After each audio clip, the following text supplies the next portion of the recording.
Buenas tardes, hermanos, qué bendiciones estar un domingo más. Bienvenidos todos, en especial los que nos visitan por primera vez. Es una bendición tenerles aquí. Vamos a continuar, hermanos. Seguimos en esa predicación expositiva, secuencial. Estamos predicando acerca de el llamamiento de Mateo. Vamos a Mateo capítulo 9, por favor. Vamos a leer del versículo 9 al 13. Vamos a darle lectura, vamos a leerlo, por favor.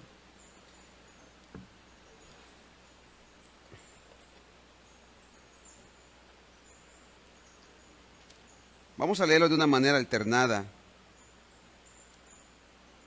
Dice así, llamamiento de Mateo. Esa es la serie que estamos hablando, del llamamiento de Mateo.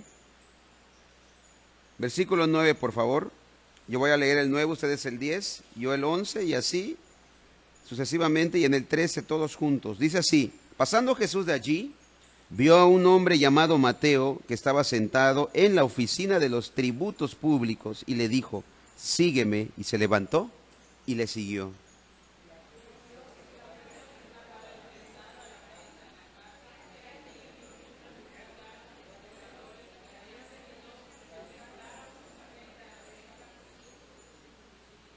Cuando vieron esto, los fariseos dijeron a los discípulos: ¿por qué come vuestro maestro con los publicanos y pecadores?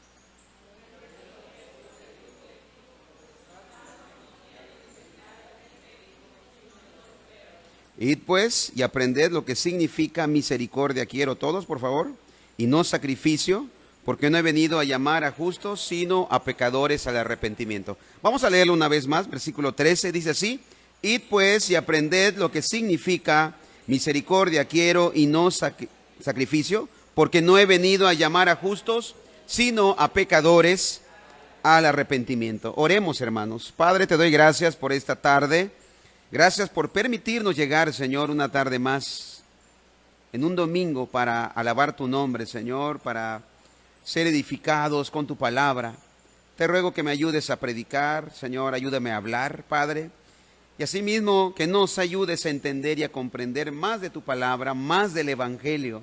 Por favor, Señor, abre los corazones, abre las mentes, Señor. Que tu Espíritu Santo obre en cada uno de nosotros, bendito Dios, por favor, Padre. Y que no solamente sean teorías o sean ideas, sino que cada palabra de lo que estamos exponiendo, Señor, pueda ser realidad en nuestra vida práctica, en nuestra vida cotidiana, en nuestra vida como cristianos, en nuestra vida eclesial. Te lo pido en el nombre de Jesús. Amén. Amén. Muy bien. Brevemente y de una manera resumida, por amor a los hermanos que van a escuchar por primera vez esta serie del llamamiento de Mateo, ya hemos estado hablando, pero recordemos algunos puntos de reflexión en lo que hemos estado predicando acerca de el llamamiento de Mateo. El Evangelio, podemos ver y hemos aprendido, el Evangelio no es para personas buenas, sino para personas malas que descubren, que aceptan y admiten que son pecadores y entonces vienen a Dios en busca del perdón. ¿Cuál era el problema con los fariseos? ¿Cuál era el problema con los religiosos? Que ellos creían que eran buenos y por lo tanto ellos no deberían pedirle perdón a Dios, porque ellos vivían a sus propios ojos, vivían en la justicia de Dios o vivían de una manera correcta. Hemos aprendido que en este pasaje encontramos una de las declaraciones más definitivas y claras del propósito de la primera venida de Jesucristo, del propósito de la encarnación del Hijo de Dios. Y esta es: no he venido a llamar a justos, sino ¿a qué ha venido Jesucristo? Ha venido a llamar a pecadores al arrepentimiento. Así que, hermanos, afirmamos y confirmamos que el mensaje del Evangelio tiene dos declaraciones. Escuche, por favor. El mensaje del Evangelio tiene dos declaraciones, una negativa y una positiva. Podemos decir que la negativa es que tú eres pecador y por lo tanto tú te mereces el infierno y no hay manera de evitarlo. Y la segunda afirmación del mensaje del Evangelio es esta. Esa es la positiva. Que en Jesucristo está la salvación y el perdón de todos tus pecados. Hemos visto también que nadie jamás podrá salvarse creyendo que es bueno. Los que creen que son buenos, entonces ellos no buscarán el perdón de Dios. Entonces los que creen que son buenos no se salvarán al fin y al cabo. Solamente se salvarán aquellos que admiten y reconocen que son unos miserables pecadores. Y concluíamos y preguntábamos, personalmente tú has reconocido y has admitido que eres un miserable pecador y que te mereces el infierno. Quizás esta pregunta o esta afirmación te sorprende, te asusta, pero este es el mensaje del Evangelio. Hermanos míos, no puede haber una buena noticia, no se puede comprender, no se puede aceptar, no se puede abrazar la buena noticia si primero no comprendemos la mala noticia. ¿Y cuál es la mala noticia? Que todos somos pecadores, merecedores y dignos del castigo eterno, del infierno.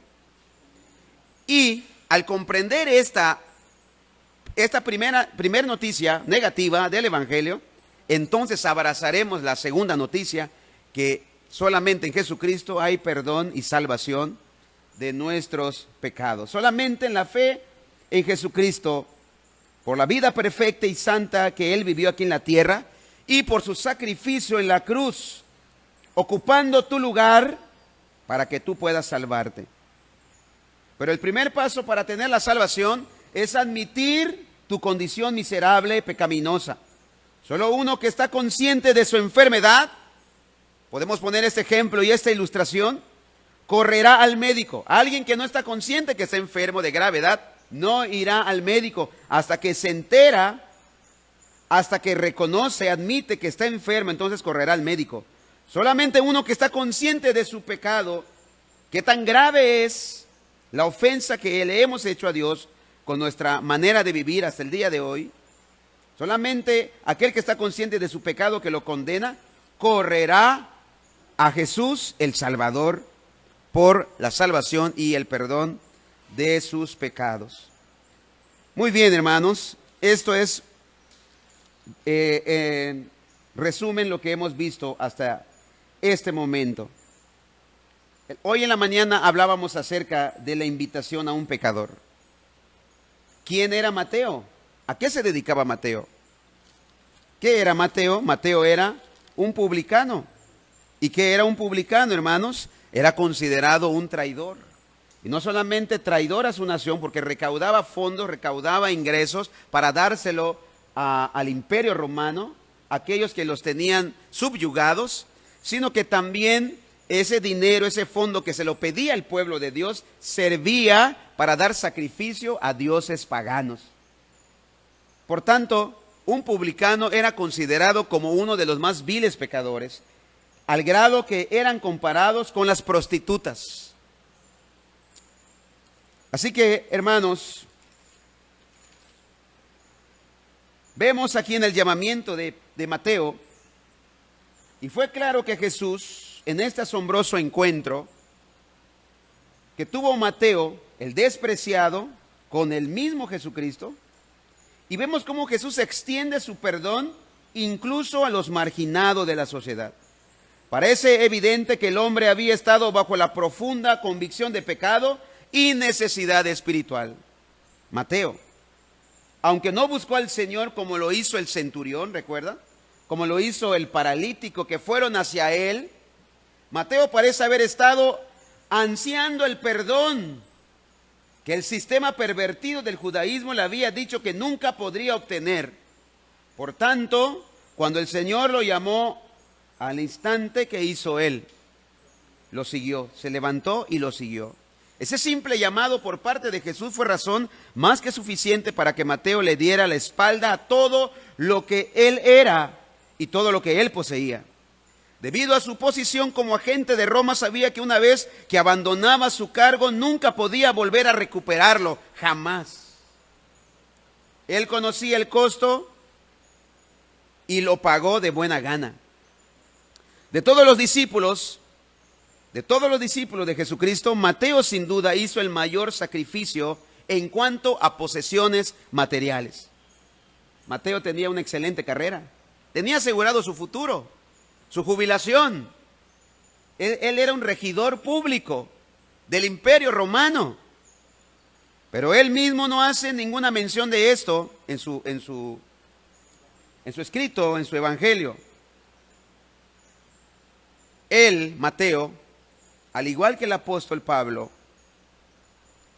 declaró cuántas cosas eran para mí ganancia. Obviamente no lo dice esto, pero se entiende, se comprende de que esta misma idea había en el corazón de Mateo. Así como Pablo declaró, cuántas cosas eran para mí ganancia y las he estimado como pérdida por amor a Cristo. Así que, hermanos, miremos como ejemplo de una verdadera conversión en el llamado de Mateo. Uno que se convierte verdaderamente a Cristo, deja todo atrás. Cristo se vuelve el centro de su vida. Cristo se vuelve lo primero en su vida y todo lo demás se vuelve secundario. Familia, hijos, pareja, trabajo, carrera, todo. Cristo se vuelve lo primero y el centro de su vida. Podemos ver la respuesta de Mateo al llamado de Jesús y vemos que fue inmediato y positivo y su sinceridad quedó demostrada. ¿En dónde vemos esa sinceridad? Que él verdaderamente de una manera genuina seguía a Jesucristo, en que él inmediatamente quiso dar a conocer a Jesucristo a otros que eran como él, igual de pecadores. Invitó a publicanos y a pecadores para que ellos también conocieran de su nuevo maestro, de su Señor. Vemos en esta historia una respuesta negativa, una actitud negativa. La respuesta de los fariseos, vemos que ellos reaccionaron de una manera furiosa de que Jesucristo le diera a ellos la importancia de que comiera con ellos, se sentara con ellos a la mesa. Las palabras que ellos hacen y preguntan, ¿por qué come vuestro maestro con los publicanos y pecadores? Se lo preguntan a los discípulos. Esta pregunta, más que les interesara la respuesta, esta pregunta más bien era un reproche, era un reclamo. Ellos estaban tratando de corregir a Jesús. Los fariseos no creían necesitar el perdón de Dios. Y estaban seguros de que los publicanos y pecadores no lo merecían. El ministerio que tenían no era de ayudar, más bien era de juzgar. El ministerio que los fariseos tenían no era de restaurar, sino más bien de condenar.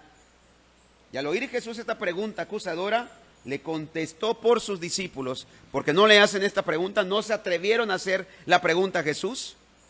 Muy probablemente le temían, porque Jesús muchas veces les cayó a la boca con los argumentos tan inteligentes, razonables, lógicos, obvios, de parte de Jesucristo, la sabiduría encarnada. Entonces ellos no le preguntaron a Jesús, sino a los discípulos, pero Jesús responde por sus discípulos. Aunque estaban bien conscientes Jesús de la verdadera intención de los fariseos, porque vemos ahí en ese mismo capítulo 9, cuando llevan al paralítico, y Jesús les perdona los pecados al paralítico, y los fariseos que estaban ahí cavilaban en sus corazones, no hablaron palabras, sino que lo pensaron y dijeron en sus pensamientos, ¿quién se cree este para perdonar pecados? Solo Dios puede perdonar pecados. Jesús pudo escuchar lo que ellos estaban diciendo en sus mentes y en sus corazones, dando a entender que Jesucristo es Dios, porque Él es omnisciente. Solamente existe un ser en el universo omnisciente, y ese es Dios. Pero vemos que Jesucristo, a pesar de conocer su verdadera intención maligna, negativa de estos fariseos, les tomó la pregunta en serio y les explicó exactamente por qué había hecho lo que hizo. En su breve respuesta ofreció 3 argumentos en defensa de su evangelio de perdón y reconciliación. El evangelio que reflejaba en su disposición de comer con los impíos e inmorales, recaudadores de impuestos y con pecadores. dio 3 argumentos Jesucristo. Y es ahí donde me quedé y es ahí donde vamos hoy a iniciar. El primer argumento es el argumento de la lógica humana. El segundo argumento es el argumento de las Escrituras y el tercero es el argumento de la propia autoridad de Jesucristo. Iniciamos con el primer argumento, el argumento de la lógica humana en cuanto a esta pregunta que le hacen a Jesús. ¿Por qué comes con los pecadores? ¿Por qué tu maestro come con los pecadores? El argumento de la lógica humana. Jesús les dijo, los sanos no tienen necesidad de médico, sino los enfermos. En realidad, les estaba diciendo Jesús a los fariseos, si ustedes son realmente tan espirituales y moralmente perfectos como afirman ser, no necesitan ninguna ayuda de Dios o de los hombres. Si en realidad son espiritualmente sanos, no necesitan un médico espiritual, ustedes, que se creen sanos. Por otra parte, estos publicanos y pecadores, a los que ustedes declaran, y ellos mismos lo admiten, que están espiritualmente enfermos, son los pecadores confesos, o los pecadores que están reconociendo su condición, que necesitan que se les presente el camino de la salvación de Dios. Son aquellos que buscan el médico espiritual y por eso es que estoy sirviéndoles.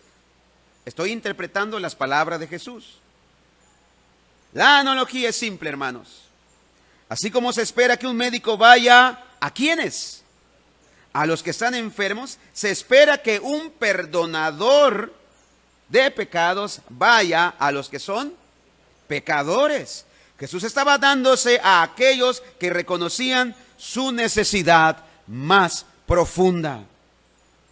Jesús no irá con aquellos que se creen justos y buenos, sino con aquellos que reconocen y admiten su condición pecaminosa. Preguntamos, hermanos, en este argumento lógico, ¿qué clase de médico pasaría todo su tiempo con gente sana y se negara a relacionarse con aquellos que están enfermos? ¿Qué clase de médico tendría un trabajo así, donde todo el mundo es sano?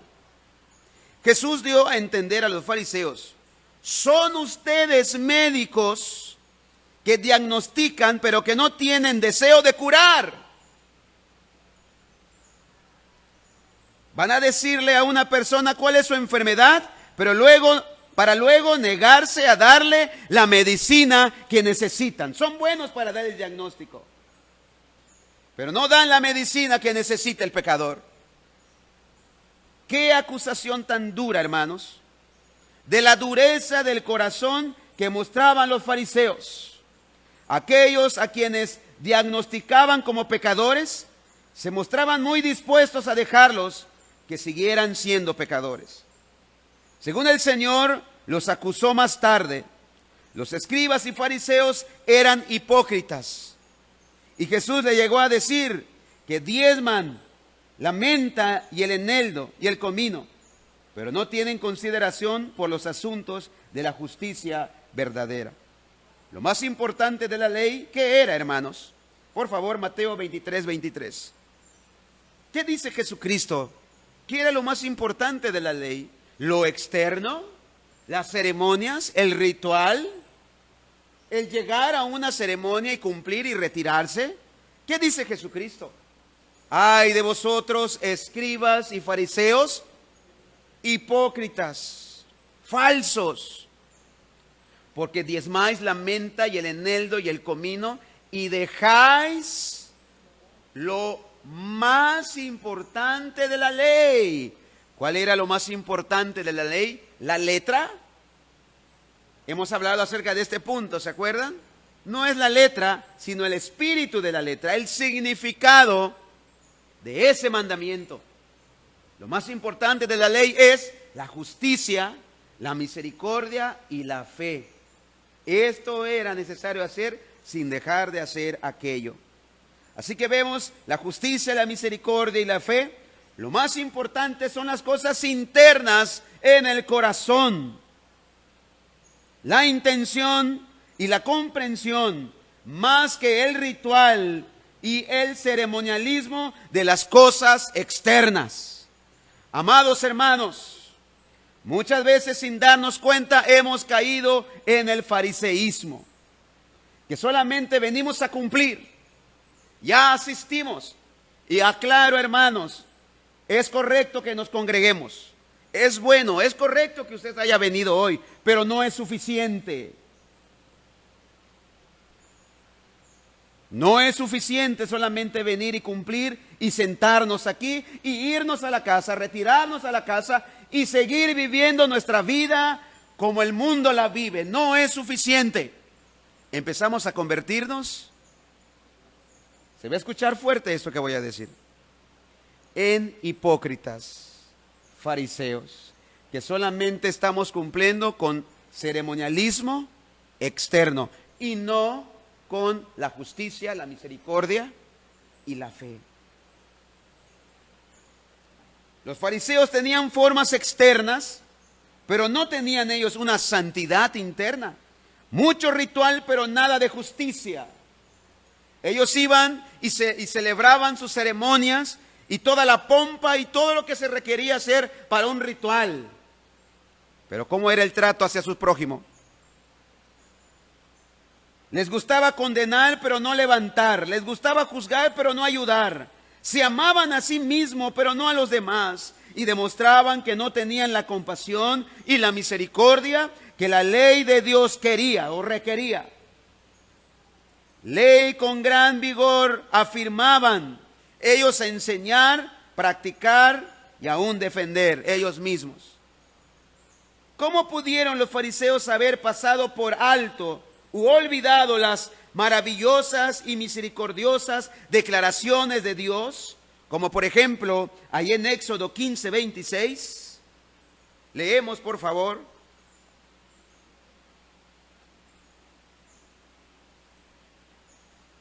Y dijo, lo tenemos aquí en el proyector: si oyeres atentamente la voz de Jehová tu Dios e hicieres lo recto delante de sus ojos, y dieres oído a sus mandamientos y guardares todos sus estatutos, ninguna enfermedad de las que envié a los egipcios te enviaré a ti, porque yo soy Jehová tu sanador. ¿Cómo pudieron rechazar y hasta resentirse de la curación de aquellos a quienes Dios mismo deseaba curar?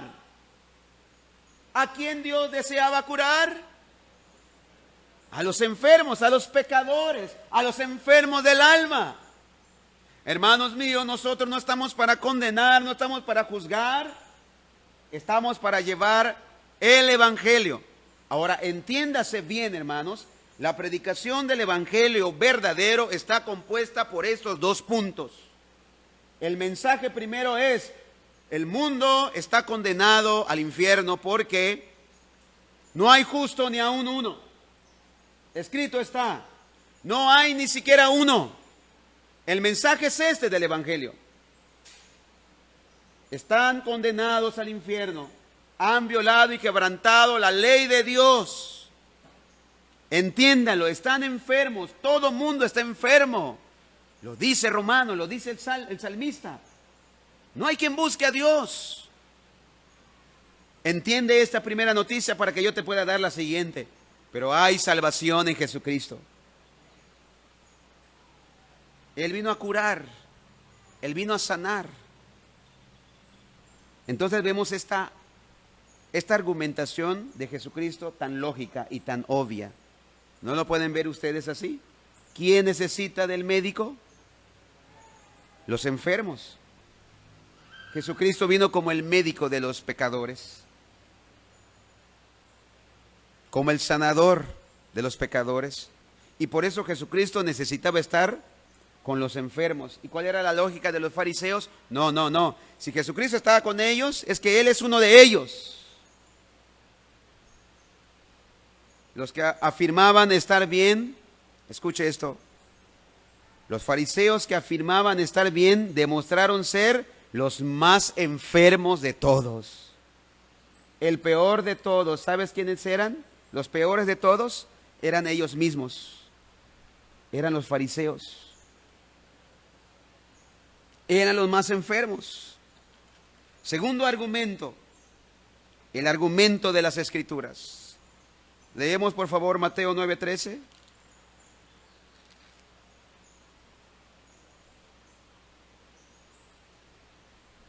Id pues y aprended lo que significa misericordia quiero y no sacrificio. El segundo argumento de Jesús fue directamente de las Escrituras.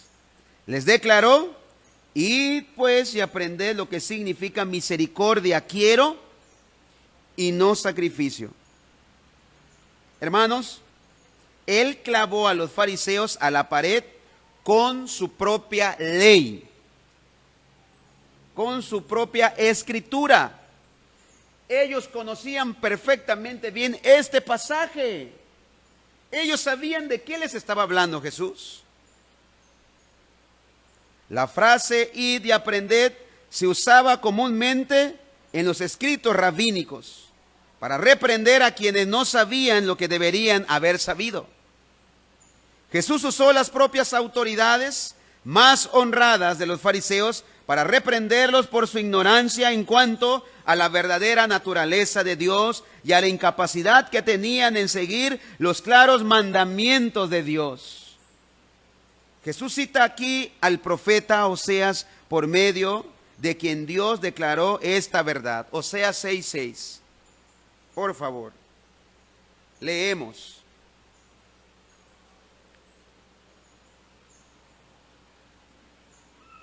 Porque misericordia quiero y no sacrificio, y conocimiento de Dios más que holocaustos. El Señor estaba diciendo: es de la perfecta palabra de Dios y no de las equivocadas palabras de hombres de lo que ustedes deberían preocuparse. Y la palabra los llama a ser misericordiosos y perdonadores, no críticos y condenatorios. El hecho de que la cita fuera de Oseas lo hacía más hiriente. ¿Por qué razón? ¿Han escuchado, han leído el libro de Oseas, del profeta Oseas? La historia de la infidelidad de Gomer o de Gomer para con su esposo Oseas es un ejemplo vivo de la propia infidelidad de Israel para con Dios. Y el continuo amor y perdón de Oseas para Gomer, para con su mujer, era una imagen del continuo amor y perdón que Dios ofrecía a Israel. ¿Cuántas veces estaba dispuesto Dios a perdonar los pecados de Israel, de su pueblo? ¿Cuántas veces? Una vez Pedro pregunta: Señor, ¿cuántas veces debo de perdonar? ¿Hasta 7 veces? ¿Cuál fue la respuesta de Jesús? Pedro quería impresionar, o Pedro decía: ¿hasta 7 veces? ¿Crees que eso es lo máximo? Y Jesucristo: no te digo que 7, hasta 70 veces 7. Perdona las veces que sea necesario perdonar. Hermanos, Dios está dispuesto a perdonar si tú estás dispuesto a reconocer y admitir tu condición, arrepentirte y dejar tus pecados. Así es como Dios deseaba entonces misericordia en lugar de sacrificios. ¿Qué se refiere a esto? A sacrificios. Se refiere a las ceremonias religiosas. Dios prefiere misericordia que hagamos ceremonias y rituales. Dios prefiere muchas veces que hagamos misericordia a que muchas veces, lo voy a decir de esta manera, que hagamos reuniones ritualistas. Pero hay que aclarar bien, no estoy diciendo que no sea correcto congregarse. Si nos vamos a congregar, vamos a hacerlo para agradar a Dios y darle culto a Dios, no para darle culto a nosotros. No buscando agradarnos. Pero Dios prefiere misericordia. Sin misericordia, hermanos, todo ritual, sin misericordia, toda ceremonia y todo sacrificio de los fariseos eran inaceptables para con Dios. Y aún lo sigue siendo ahora. Toda ceremonia sin misericordia. Toda ceremonia sin misericordia demostraban ser incluso más malos que aquellos despreciados publicanos y pecadores, que no tenían pretensiones de piedad. Dios había instituido el sistema expiatorio Y cuando las ofrendas prescritas se le hacían o lo hacían con un espíritu de humildad y penitencia, reverencia, entonces eran agradables a Él. Ofrezcamos sacrificio, decían los sacerdotes, ¿no? Pero cuando se hacía de una manera humilde, con mansedumbre, reconociendo su pecaminosidad, esa ofrenda, hermanos, era aceptable a los ojos de Dios. Como expresaban, subía la ofrenda como olor grato, agradable a Él. Pero ¿qué tal cuando era ofrecida una ofrenda con ese orgullo? Yo soy mejor que los demás porque estoy ofreciendo mi ofrenda, sintiéndose orgulloso de Él mismo. Es eso precisamente lo que Dios decía: misericordia quiero y no sacrificio. De nada sirve este ritual que estás haciendo sin mostrar misericordia. Recordamos de nuevo cuando subió el publicano y el fariseo al templo a orar. ¿Cómo lo hizo uno? ¿Con qué actitud lo hizo el uno y con qué actitud lo hizo el otro? ¿Cómo oraba el fariseo consigo mismo? Se sentía orgulloso. Yo soy mejor que este. Te doy gracias porque no soy como este pecador. Señor, yo diezmo, yo me congrego, yo sirvo, yo predico, etcétera, etcétera. Y el otro, el publicano, el pecador, ¿qué decía él? ¿Cuáles eran sus palabras? Señor, sé propicio a mí, que soy pecador, reconociendo humildemente, reconociendo su condición miserable, avergonzado de él mismo. Las palabras que dijo Job. ¿Qué dijo Job? Mas ahora, Señor, que te conozco, me avergüenzo, me arrepiento. Hermanos, el conocer al Señor, ya notaron, ya se dieron cuenta de todos aquellos que conocieron y tuvieron un encuentro con Dios y con Jesucristo, no estaban saltando gozosos y gritando de alegría, sino todo lo contrario, salieron quebrantados. Te voy a dar ejemplos. Cuando aquellos que estaban en la predicación de Pedro, ¿cómo reaccionaron ante la predicación de Pedro? ¿Qué dice la Escritura? Se compungieron de corazón. No dijeron: wow, ya encontramos, tenemos el gozo, tenemos la alegría, saltemos de alegría. No, hubo quebrantamiento. Se compungieron de corazón. ¿Qué sucedió con Saulo de Tarso cuando se encontró con Jesucristo? ¿Regresó saltando y brincando? Estaba temblando. ¿Y qué dijo? Señor, ¿qué quieres que yo haga? ¿Te acuerdas de aquellos que se acercaron a Juan el Bautista? Y ellos se acercaban en arrepentimiento diciéndoles: ¿qué hacemos ahora? ¿Qué haremos? ¿Y qué les contestaba Juan el Bautista? Aquel que tenga 2 túnicas, dele al que no tiene. Todos buscaban: ¿qué hacemos? ¿Qué haremos? Había un quebrantamiento, había un temor en ellos, había humildad, mansedumbre, porque reconoces tu condición. Así que, hermanos, todo sacrificio, toda ceremonia que no se haga con humildad, con reverencia, Dios no lo va a mirar. Si venimos a ese lugar, no lo hagas orgulloso de ti, porque yo soy bueno, porque yo soy mejor de los que están allá afuera y no vinieron a la iglesia, no vinieron al culto.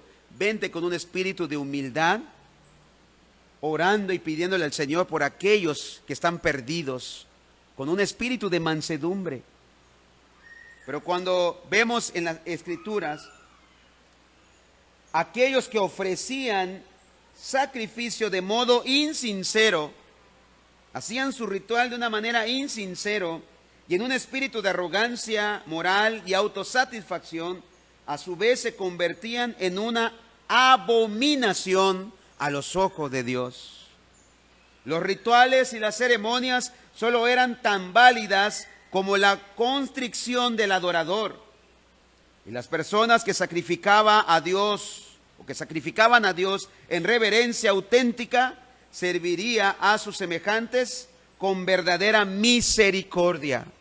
Aquellos que vienen con un corazón, hermanos, humillado, con mansedumbre, ofrecen sacrificio de adoración a Dios con un espíritu humilde. Adivine qué, ellos servirán a sus semejantes con una verdadera misericordia. Dice el apóstol Juan en una de sus cartas: ¿cómo puedes decir que amas a Dios a quien no ves? Y a tu hermano a quien sí ves, ¿no eres capaz de darle, de ayudarle, de amarlo? El punto es este, hermanos, que si tú amas a Dios, lo vas a demostrar en tu trato con tu prójimo, mostrando la misericordia. Así que podemos observar esto. Y al contrario, la persona que es fría para con los demás, demuestra que también es fría para con Dios.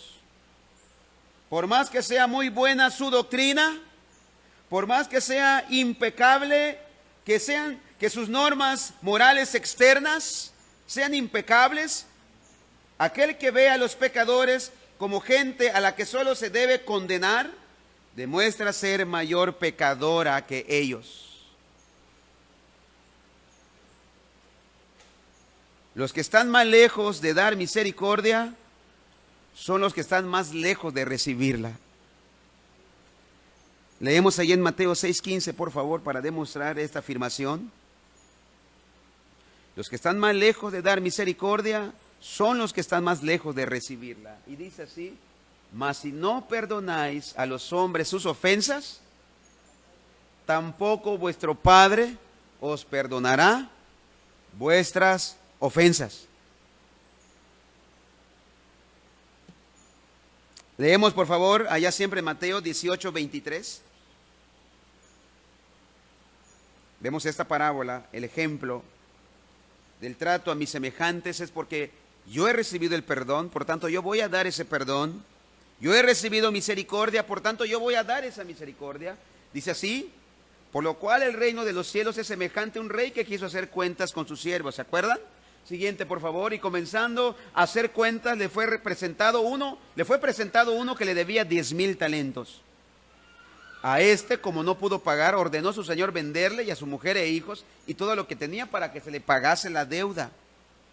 Entonces aquel siervo postrado le suplicaba diciendo: Señor, ten paciencia conmigo, yo te lo pagaré todo. El señor de aquel siervo, movido a misericordia, escucha esta palabra, movido a misericordia, le soltó y le perdonó la deuda. Él debía una cuenta impagable. No podía pagar, ni vendiendo a toda su familia, ni vendiéndose, él como esclavo podía pagar esa cuenta. Pero como era una cuenta impagable, ¿qué hizo el rey? ¿Qué hizo el Señor? Movido a misericordia, lo perdonó. Siguiente, por favor. Pero saliendo aquel siervo halló a uno de sus consiervos que le debía 100 denarios y haciendo de él le ahogaba, diciendo: págame lo que me debes. Entonces su consiervo, postrándose a sus pies, le rogaba diciendo: ten paciencia conmigo, yo te lo pagaré todo. Mas él no quiso, sino fue y le echó en la cárcel hasta que pagase la deuda. Viendo sus consiervos que pasaba, se entristecieron mucho y fueron y refirieron a su señor todo lo que había pasado. Entonces llamándole su señor le dijo: siervo malvado, toda aquella deuda te perdoné porque me rogaste. ¿Cómo debió haber actuado él? Le hace la pregunta, por favor. ¿No debías tú también tener misericordia de tu consiervo, como yo tuve misericordia de ti? Entonces su señor, enojado, le entregó a los verdugos hasta que pagase todo lo que le debía. Así también mi Padre Celestial hará con vosotros, si no perdonáis de todo corazón cada uno a su hermano sus ofensas. Hermanos, nuestra adoración a Dios, nuestra sinceridad, nuestro culto sincero a Dios, ¿en qué se va a evidenciar y demostrar? En el trato que yo tenga con mi prójimo. Y cuando digo prójimo, no me estoy refiriendo a los hermanos de la misma iglesia solamente. A todo ser humano, a toda persona. Y todavía más a los pecadores, porque ellos son los que necesitan misericordia. Así que, hermanos, Dios no se complace con la rutina y la actividad religiosa, que no viene del amor sincero hacia Él, y hacia otras personas. El ritual separado de la justicia es una vergüenza y una afrenta para Dios, quien declaró así a Israel. Amós 5:21, por favor.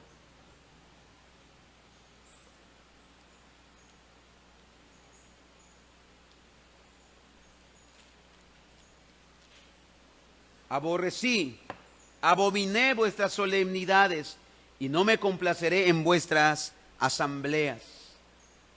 Y si me ofrecieres vuestros holocaustos y vuestras ofrendas, no los recibiré, ni miraré las ofrendas de paz de vuestros animales engordados. O sea, todos sus rituales. Quita de mí la multitud de tus cantares, tus canciones, tus cánticos, tus alabanzas, tus cultos, pues no escucharé las salmodías de tus instrumentos, las melodías, la música, los cantos. Pero corra el juicio como las aguas y la justicia como impetuoso arroyo.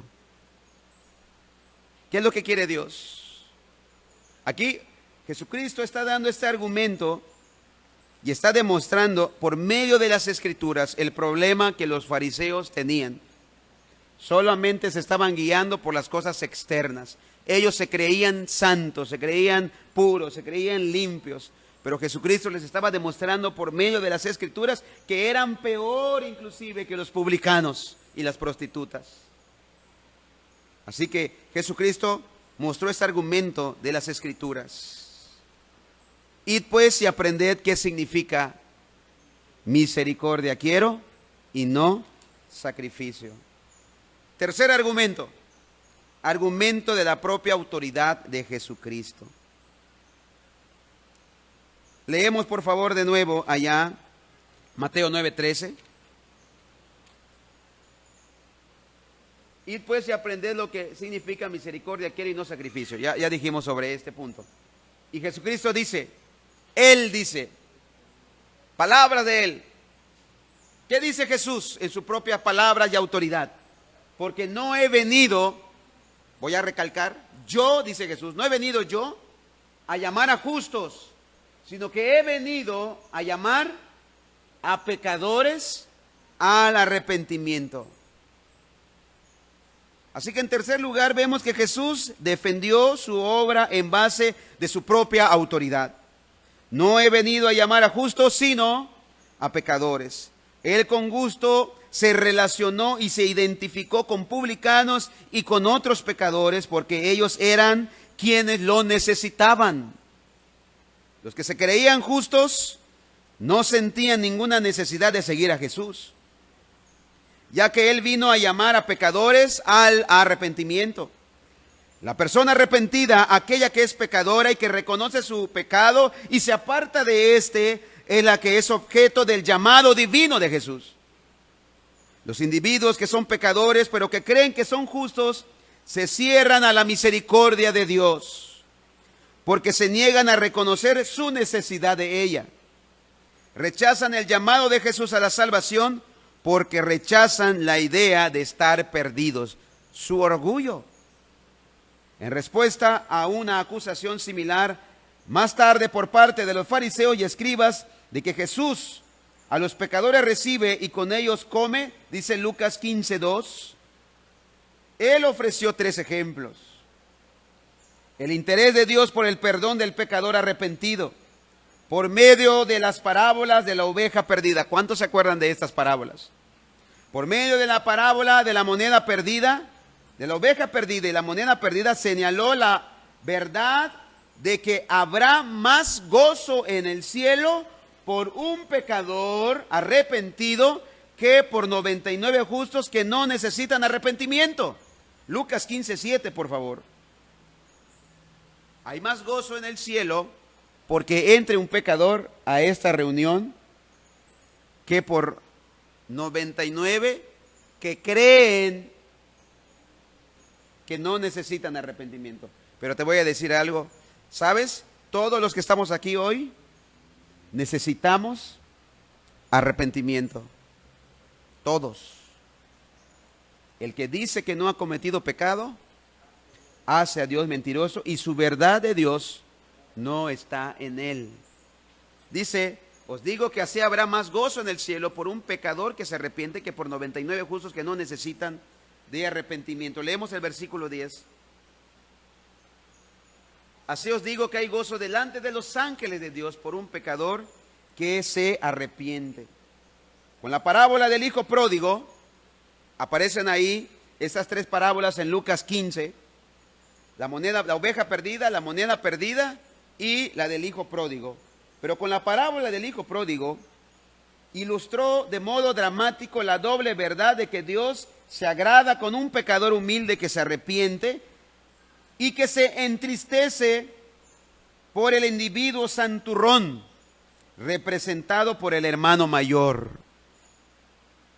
que no perdona a los demás, inclusive hasta se resiste con el perdón que Dios concede a otros, se molesta. Esto, ¿qué hizo el hijo mayor cuando escucha las fiestas, la fiesta que hay en la casa, y habla con su padre y se enoja con el padre porque recibió a su hermano, quien había malgastado toda la herencia que le había dado? Leemos por favor versículo 21. Vayamos rápido, ya me está ganando el tiempo. Y el hijo le dijo: Padre, he pecado contra el cielo y contra ti, ya no soy digno de ser llamado tu hijo. Cuando regresa el hijo pródigo. Pero el padre dijo a sus siervos: sacad el mejor vestido, vestidle, ponedle un anillo en su mano y calzado a sus pies, y traed el becerro gordo y matarlo, y comamos y hagamos fiesta. Porque mi hijo muerto era y ha revivido, se había perdido y es hallado. Y comenzaron a regocijarse. Y su hijo mayor estaba en el campo, y cuando vino y llegó cerca de la casa, oyó la música y las danzas, y llamando a uno de los criados le preguntó: ¿qué era aquello? Y él le dijo: tu hermano ha venido y tu padre ha hecho matar el becerro gordo por haberle recibido bueno y sano. Entonces se enojó. ¿Cómo reaccionó el mayor? El hermano mayor se enojó. Aquí están representados, hermanos, los religiosos fariseos. Se enojan con Dios. ¿Saben por qué? Porque perdona a los pecadores. Se enojó y no quería entrar. Salió por tanto su padre y le rogaba que entrase. Mas él respondiendo dijo al padre: he aquí tantos años te he servido. O sea, pensaba que él se merecía, el otro no se lo merecía, yo sí me lo merezco. Eso daba a entender. Tantos años te sirvo, no habiéndote desobedecido jamás. Él mentía. ¿Cómo que jamás lo había desobedecido? Porque eso pensaban los fariseos. Y nunca me has dado ni un cabrito para gozarme con mis amigos. Siguiente. Pero cuando vino tu hijo, que ha consumido tus bienes con rameras, has hecho matar al becerro gordo. Siguiente. Él entonces le dijo: hijo, tú siempre estás conmigo y todas mis cosas son tuyas. Mas era necesario hacer fiesta y regocijarnos, porque tu hermano era muerto y ha revivido, se había perdido y es hallado. Hermanos, la palabra llamar, porque ha venido a llamar a pecadores al arrepentimiento. La palabra llamar que vemos en esa frase: no he venido a llamar a justos sino a pecadores, se usaba a menudo para invitar a alguien a la casa de una persona con el fin de ofrecerle comida y alojamiento. La conclusión aquí es clara: Jesús no había venido a llamar a los justos a la salvación, por la misma razón que no llamó a los fariseos a comer junto a él.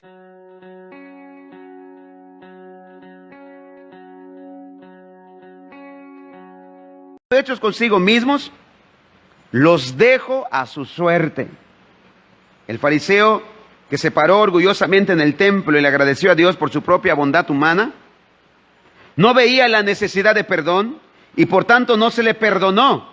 ¿Por qué no se le perdonó? Porque él no veía la necesidad de perdón. En la parábola del fariseo y el publicano. Pero el publicano arrepentido y con el corazón quebrantado, que se golpeaba el pecho y clamaba: Dios, sé propicio a mi pecador, descendió a su casa perdonado, justificado. En ese mismo templo Jesús dijo a un grupo de fariseos: aquel que piensa que es justo y espiritualmente seguro sin Cristo, no tiene parte en Cristo, quien vino a llamar a pecadores. Él no puede buscar y salvar a quienes no reconocen que están perdidos. La lógica, hermanos, las Escrituras y Jesús mismo, juntos, afirman que el perdón es para el pecador y la salvación para los perdidos. En una de sus últimas parábolas, Jesús representó gráficamente esta verdad. Describió su reino como una gran fiesta de bodas del hijo del rey, para la cual el monarca había enviado muchas invitaciones. Pero cuando el tiempo señalado se llamó previamente a los invitados que representaban a los judíos, a Israel, estos no estuvieron dispuestos a asistir. El rey envió varias veces a sus siervos a suplicarles otra vez que consideraran la invitación.